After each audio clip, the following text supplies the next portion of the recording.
இங்க ஒரு ஃபேமிலியில எல்லாரும் சாப்பிட ரெடி ஆகிக்கிட்டு இருக்காங்க. அப்போ திடீர்னு வீட்டோட காலிங் பில்ல யாரோ அடிக்கிறாங்க. உடனே அப்பா அது யாருன்னு பாக்குறதுக்காக போறாரு. பார்த்தா சாண்டர்ங்கிற ஒருத்தர் கையில துப்பாக்கியோட அந்த வீட்டுக்கு வந்திருப்பாரு. ஆனா வீட்டுல இருந்த அவரோட பையன் யூசஃபுக்கு அந்த ஆள் எதுக்கு கையில கன்னோட வந்திருக்காருன்னு புரிஞ்சிருது. உடனே சாண்டர் கிட்ட ஃபைட் பண்றதுக்காக ஏறி போறான். ஆனா அவர் கொஞ்சம் கூட யோசிக்காம அந்த பையனோட கால்லயே ஷூட் பண்ணிடுறாரு. அவனை ஷூட் பண்ணனதை பார்த்ததும் அவனோட ஃபேமிலியில இருந்தவங்க இதுக்கு மேல தப்பிக்க முடியாதுன்னு புரிஞ்சுக்காங்க. உடனே அவரோட மூத்த பொண்ணு கிட்ட அங்க இருந்த மொபைல்ஸ் எல்லாத்தையும் எடுத்துட்டு வர சொல்லி அதை கலெக்ட் பண்ணிட்டு யூசஃப தூக்கி சோஃபா மேல உட்கார வச்சுட்டு அவனுக்கு ஆப்போசிட்ல சேர் போட்டு நான் இப்போ இங்க எதுக்காக வந்திருக்கிறேன்னு தெரியுமான்னு கேக்குறாரு. அவனோட அப்பா யூசஃபுக்காகத்தான் நீ வந்திருக்கிறன்னு எங்களுக்கு தெரியும்னு சொல்றாரு. ஆக்சுவலா கொஞ்சம் மாசத்துக்கு முன்னாடி யூசஃபும் அவனோட ஃப்ரெண்ட்ஸ் 6 பேரும் சேர்ந்து ஒரு பொண்ணை கொடூரமா ரேப் பண்ணிருப்பாங்க. ஆனா கோர்ட் அவங்களை நிரபராதின்னு ஈஸியா வெளியே அனுப்பி இருந்திருக்கும். ஆனா யூசஃப் அதை மறுத்து ஆரம்பத்துல அந்த பொண்ணும் தான் சம்மதிச்சா, அதுக்கப்புறம் தான் மனசை மாத்திக்கிட்டான்னு போய் சொல்றான். உடனே சாண்டர் கோபமா அப்புறம் ஏன் ஆள் நடமாட்டமே இல்லாத புதற்குள்ள அந்த பொண்ணை இழுத்துக்கிட்டு போய் அட்டாக் பண்ணி இருக்கீங்கன்னு கேக்குறாரு. அந்த பொண்ணு இன்னும் அந்த பயத்துல இருந்து வெளியே வர முடியாம டெய்லி கஷ்டப்படுறான்னு சொல்றாரு. உண்மை தெரிஞ்சு போச்சுன்னு யூசப் உடனே நானும் அந்த மன அழுத்தத்துல இருந்து வெளியே வர முடியாம கவுன்சிலிங் எடுத்துக்கிட்டு இருக்கேன், தெரியாம பண்ணிட்டேன், என்ன மன்னிச்சிருங்கன்னு சொல்றான். ஆனா அவன் உண்மையிலேயே மனசு வருந்தாம அவனை ஷூட் பண்ணிட்டு வாரோங்க பயத்துலதான் அப்படி பேசுறான். அந்த விஷயம் அவங்க எல்லாருக்கும் நல்லா தெரியும். அவனோட ஃபேமிலியில உள்ளவங்களும் அந்த பொண்ணுக்காக ஒரு டைம் கூட வருத்தப்பட்டிருக்க மாட்டாங்க. அதை விட ஷாக்கிங்கான விஷயம் என்னன்னா அவனோட மூத்த அக்கா அன்னைக்கு நைட் அந்த சம்பவத்தை நேர்ல பாத்துருந்திருப்பா. இருந்தாலும் அவ அதை தடுக்க ட்ரை பண்ணாம சோசியல் மீடியாவில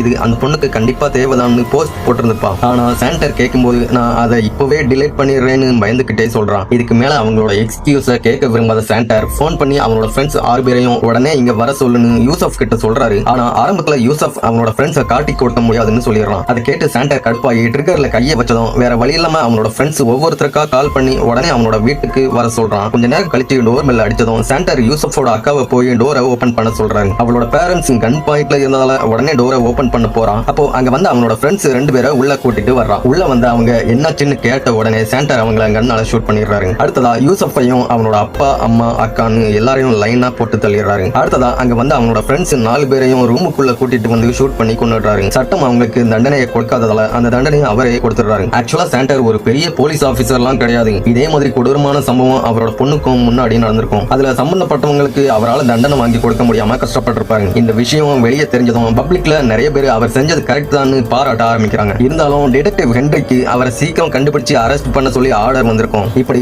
எல்லாரும் சட்டத்தை கையில எடுக்க ஆரம்பிச்சா ஃபியூச்சர்ல இதே மாதிரி காரணத்தை சொல்லி அப்பாவிகளை கூட கொலை பண்றதுக்கு சான்ஸ் இருக்குதுன்னு அவரை பிடிக்க ஒரு போலீஸ் படையே அவரை தேட ஆரம்பிக்குது.